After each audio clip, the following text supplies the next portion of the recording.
Hey y'all, I'm Ryan with Dead End. One of the big questions that I see on a lot of the self-filming groups and saddle hunting groups is how do you self-film out of a saddle?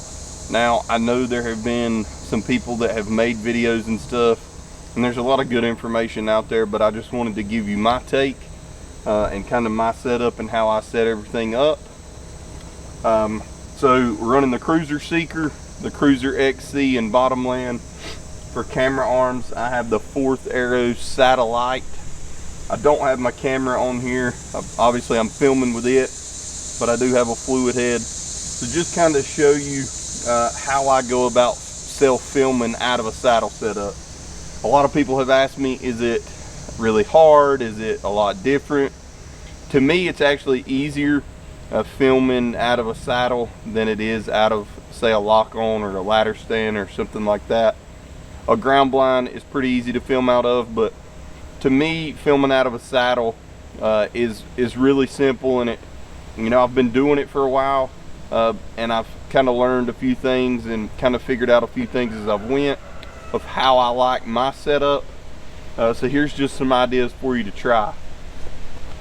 So first off, when you're saddle hunting, your primary shot, I'm right-handed, a lot of people call it your strong side shot, will be like to the left of the tree. So pretty much in this region here, anywhere in here will be your strong side shot, is where it's easiest, in my opinion, in most people's opinion, for a shot opportunity. So the way I start setting up my camera arm is I put the base just a little bit off to the right, maybe at about 45 degrees off to the right of the tree.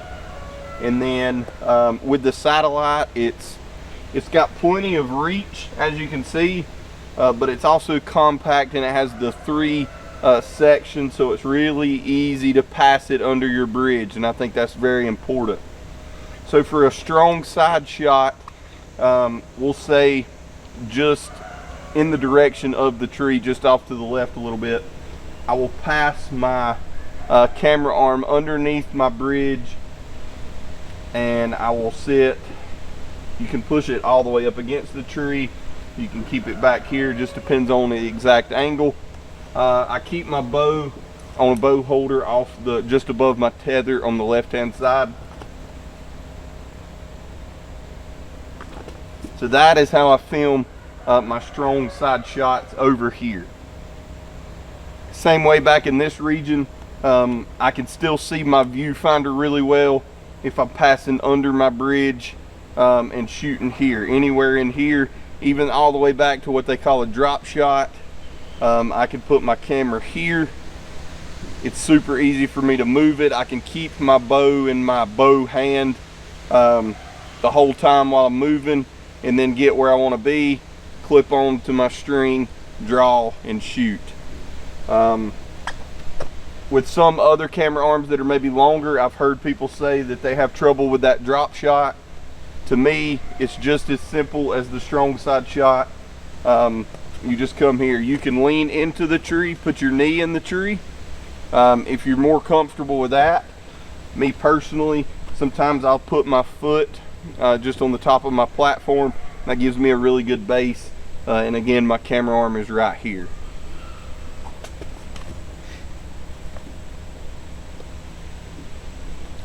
Alright, so next we're going to talk about weak side shots.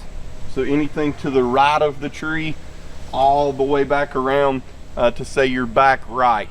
There's a couple different ways here. The seatbelt method is probably the most popular, and I really like it. And I've actually shot a deer using that method. So if I'm here in my saddle setup and I hear a deer coming from that way, what I'll do is I'll slide my arm around this way, my camera arm. I'll pull myself up to the tree. I'll basically use my platform just like the platform or tree stand at that point. And then I have my camera arm right here to my left. The problem with this is I have to switch the bow to my non-bow hand, get where I want to be, and then draw and shoot. You can also use this method for your drop shot if you want. you can have your camera arm here, be pointing at your drop shot area and shoot. Again, both ways are good.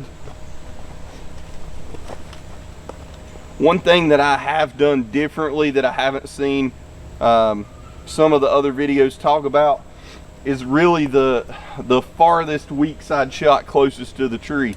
So think your best strong side shot is right here, going off of the tree at say a 45-degree angle. Your hardest weak side shot would be the exact opposite. So on the other side of the tree, the right hand side, and at a 45-degree angle. So a lot of people will say, you know, you can move your bow over your bridge like this and shoot past the tree.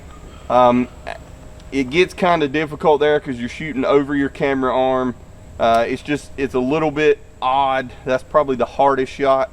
But the way that I get past that and use that is if I'm hunting a preset, I normally have just 20-foot ladder sticks on the tree. I carry my platform in, climb up the ladder sticks. I'll set my platform even with the top of the climbing sticks. So my climbing stick would be, say, about right here, level with my platform. So what I'll do on that weak shot is I'll pass under my bridge, again, just like for my strong side shot. I'll take my left foot and I'll step out on the climbing stick. And then I'll have my camera arm here, and it easily wraps all the way around the tree. So now my camera will be pointing at that right hand side of the tree. So I have my left foot on the top of my climbing sticks, my right foot still on the platform, and I can shoot there. To me, that's the much easier way to do it. I know some people will keep their camera arm on the right hand side of the tree, pass their bow over their bridge, shoot that way. It's whatever's most comfortable. I just find it a lot easier for me to actually walk around the tree. And I know some people that are using ring of steps. That's kind of the method that they use. I think that's pretty much covers everything. Talking about weak side shots, again, I typically use the seatbelt method. You can put your knee into the tree, pass your camera arm under your bridge, put your knee into the tree and shoot all back here and cover most of that. That probably takes less movement.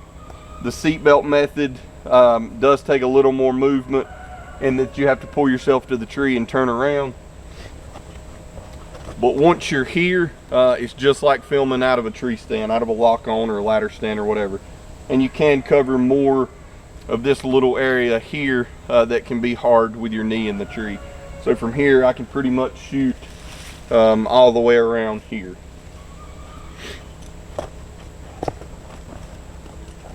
If you have any questions on how to sell film out of a saddle, leave a comment below. We'll try to answer all the comments. My hope is to do some more how-to videos like this and kind of show folks how I do things, or how we here at Dead End do things. A lot of us have just little different tweaks and little different methods for what we do and how we do it. And I think it's just great to have that content out there for people to learn from. So as far as a second angle, a lot of people ask, you know, how do you get that second angle from a saddle?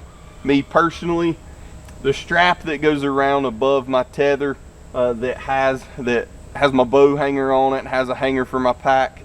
So right here on the face of the tree, I will put a Insta360 or a GoPro, whatever type of camera you have, and then it's Bluetooth to my phone.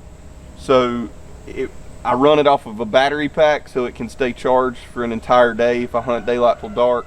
And then I just pull my phone out, hit record, put my phone back in my pocket, and we're ready to go. So that in particular will pretty much get a good second angle, anywhere from about 90 degrees off to your left, all the way to your drop shot, and then to your back left side. It'll capture some pretty good footage. Especially if you can't get your main camera on it, you can a lot of times capture kill shots that way. And that's pretty much it for this video.